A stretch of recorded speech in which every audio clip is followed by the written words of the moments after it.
Welcome friends. आज हम बात करने वाले हैं नेटफ्लिक्स पर एक्शन ड्रामा एडवेंचर से भरपूर एक और नई मूवी रेवल Moon a child of fire के बारे में। तो बिना किसी देरी के चलिए शुरू करते हैं। मूवी की शुरुआत में हमें बताया जाता है कि यह पूरे अंतरिक्ष पर मदरलैंड का ही राज है, लेकिन तभी मदरलैंड के राजा और रानी समेत उनके पूरे परिवार को मार दिया जाता है।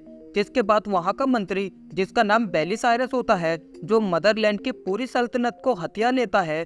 जिसके बाद वो मदरलैंड में अपनी एक सेना भी तैयार करता है, जिसमें वो अपने सबसे खूंखार सैनिकों को रखता है। वही इस सेना का काम होता है कि जो भी मदरलैंड के खिलाफ जाएगा या बागी बनने की कोशिश करेगा, उसे मार देना, ताकि कोई भी मदरलैंड के खिलाफ जाने की कोशिश ना करे।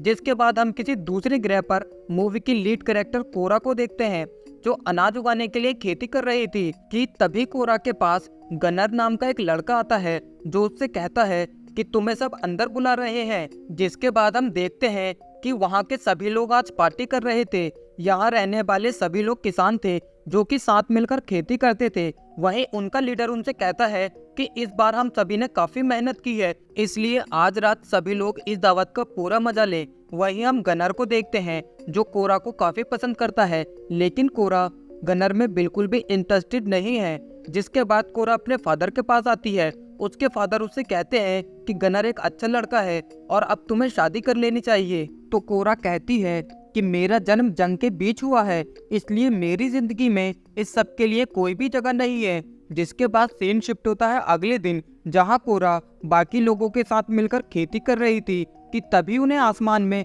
मदरलैंड का एक वॉरशिप दिखाई देता है, जिसे देखकर कोरा और बाकी सभी काफी डर जाते हैं। जिसके बाद कोरा सभी को अलर्ट करने के लिए वहां लगे घंटे को बजाती है। जिसके बाद वहां का मुखिया सैंड्री भी वहां आ जाता है। शिप देखकर वो समझ जाता है कि वो लोग हमारा अनाज लेने के लिए आ रहे हैं। जिसके बाद वो सभी लोग एक मीटिंग करते हैं, जिसमें गनर कहता है कि हमें मदर वर्ल्ड के साथ हाथ मिला लेना चाहिए, और अगर हम अपनी फसल उन्हें बेचते हैं तो वो हमें उसकी अच्छी कीमत देंगे। तभी सैंड्री कहता है कि तुमने पहले भी हमारी फसल का कुछ हिस्सा बागियों को बेचा है, इसलिए तुम अपना मुंह बंद रखो। और तभी कोरा कहती है कि अगर उन्हें हमारी फसल के बारे में पता चला तो वो यहाँ सब कुछ बर्बाद कर देंगे, और साथ ही वो सभी को अपना गुलाम बना लेंगे। जिसके बाद मदर वर्ल्ड के कुछ लोग नीचे आते हैं, जिसमें उनका लीडर नोबेल सैंड्री से कहता है कि ये जगह तो वाकई कमाल की है, यहाँ काफी हरियाली है, मतलब यहाँ काफी अच्छी फसल होती होगी। तो सैंड्री नोबेल से कहता है कि ये जगह देखने में ही अच्छी है, लेकिन हम सिर्फ यहाँ अपने खाने लायक ही अनाज उगा पाते हैं। तो नोबेल सैंड्री से कहता है कि हम यहाँ कुछ बागियों की तलाश में आए हैं, जो छिपकर हमारे अनाज भंडारों पर हमला करते हैं, जिस वजह से हमारे अनाज भंडार में काफी कमी आ रही है, और उस कमी को पूरा करने के लिए हमें आपके अनाज की जरूरत है। अगर आप हमें अपना अनाज देते हो तो हम आपको उसके बदले 3 गुना कीमत देंगे। लेकिन वहाँ पर सैंड्री कहता है कि हमारे पास सिर्फ हमारे खाने लायक ही अनाज है। लेकिन तभी गनर कहता है कि इस बार हमारी फसल थोड़ी अच्छी हुई है, और इस बार हमारे पास पिछली फसल से थोड़ा ज्यादा अनाज है। अगर आप हमें अच्छी कीमत देते हो तो हम आपको वो अनाज दे देंगे। जिस पर नोबेल कहता है कि ये कौन है। तो सैंड्री नोबेल से कहता है कि ये एक बदतमीज लड़का है, और इस गांव वालों ने अपनी बात रखने के लिए मुझे चुना है, इसलिए आप मुझसे बात कीजिए। ये सुनकर नोबेल को गुस्सा आ जाता है कि सैंड्री ने उससे झूठ बोला, और तभी नोबेल अपनी एक छड़ी से सैंड्री को वहीं मार देता है।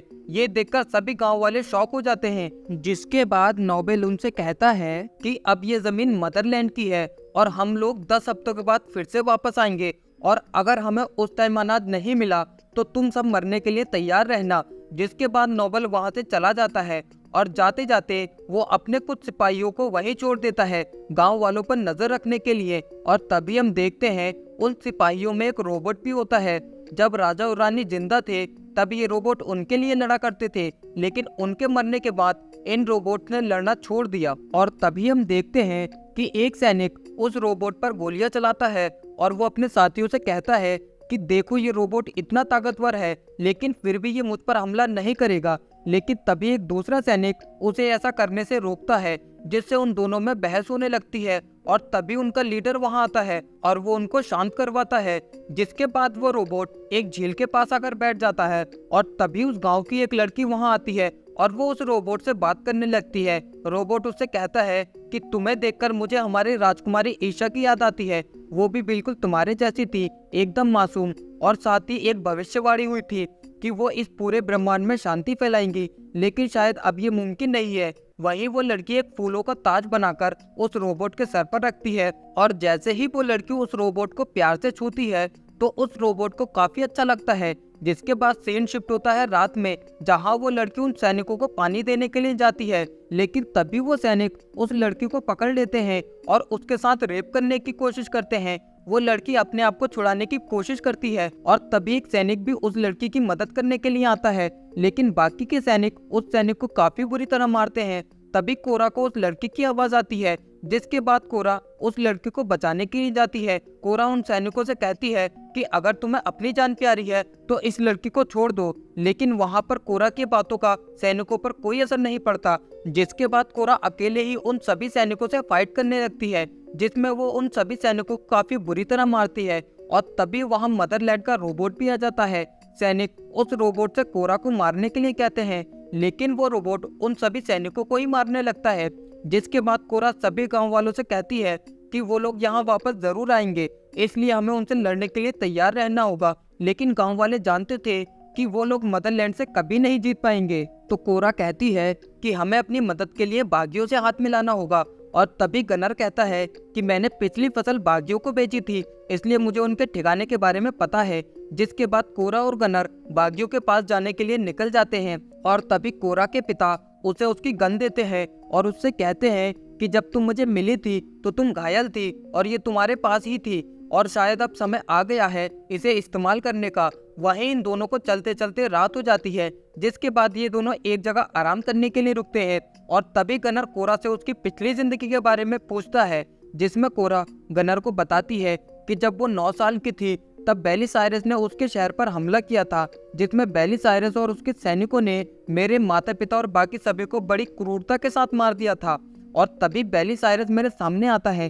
उस टाइम मेरे हाथ में एक गन भी थी और मैंने उस गन से बेलिसाइरस को शूट करने की कोशिश की, और शायद यही बात बेलिसाइरस को काफी पसंद आई। जिसके बाद बेलिसाइरस मुझे अपने साथ मदरलैंड ले गया, जहां मेरी पढ़ाई और ट्रेनिंग शुरू की गई। और ट्रेनिंग पूरी होने के बाद मुझे फौज में भर्ती कर लिया गया, जिसके बाद मैं अब उनमें से एक बन गई थी। और अब मेरा काम मदरलैंड के दुश्मनों को खत्म करना था। और इसी बीच मुझे एक लड़के से प्यार भी हो जाता है, लेकिन एक जंग के दौरान वो मर जाता है। और उस दिन के बाद मैंने अपने लिए जीना छोड़ दिया और अब मदरलैंड के लिए ही लड़ना मेरा मकसद बन गया था, जिस दौरान मैंने काफी जंगें जीती। मेरी बहादुरी से खुश होकर मुझे शाही सेना में शामिल कर लिया गया, और अब मेरा काम शहजादे की रक्षा करना था। भविष्यवाणी के मुताबिक शहजादी ही इस ब्रह्मांड में शांति ला सकती थी, लेकिन उनके अपने ही लोगों ने उन्हें मार दिया। जिसके बाद अगली सुबह वो एक शहर में पहुंचते हैं, जहां वो एक बागी से मिलने वाले थे, लेकिन तभी वो देखते हैं कि मदरलैंड के सिपाही वहां थे और उन्होंने उस बागी को पकड़ लिया था। ये देखकर वो सोचते हैं कि हमारा जो प्लान था बागियों से मिलने का, वो तो फ्लॉप हो चुका है। तभी कोरा गनर से कहती है कि अब हमें पहले जनरल टाइटस को ढूंढना होगा। तो गनर कहता है कि वो कहाँ पर हैं। तो कोरा कहती है कि हमें उसी का तो पता लगाना है। जिसके बाद वो एक बार के अंदर जाते हैं, जहां वो ड्रिंक करने लगते हैं, और तभी एक ठरकी वहां आता है जो गनर को अपने साथ ले जाने के लिए बोलता है। तो कोरा कहती है कि ये बिकाऊ नहीं है, इसलिए जाओ यहाँ से।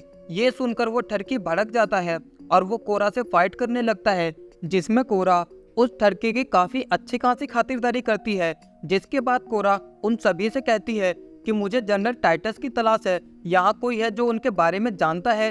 तभी एक अजीब सा आदमी कोरा को बताता है कि जनरल टाइटस बोल्ट नाम के ग्रह पर रहते हैं। अब क्योंकि वो दूसरे ग्रह पर थे तो उन्हें जनरल टाइटस के पास पहुंचने के लिए एक शिप की जरूरत थी, लेकिन तभी ठरकी बदला लेने के लिए अपने कुछ साथियों के साथ वापस आ जाता है। जिसके बाद उनमें फिर से फाइट होने लगती है और इस बार तो गोलियां भी चलती हैं।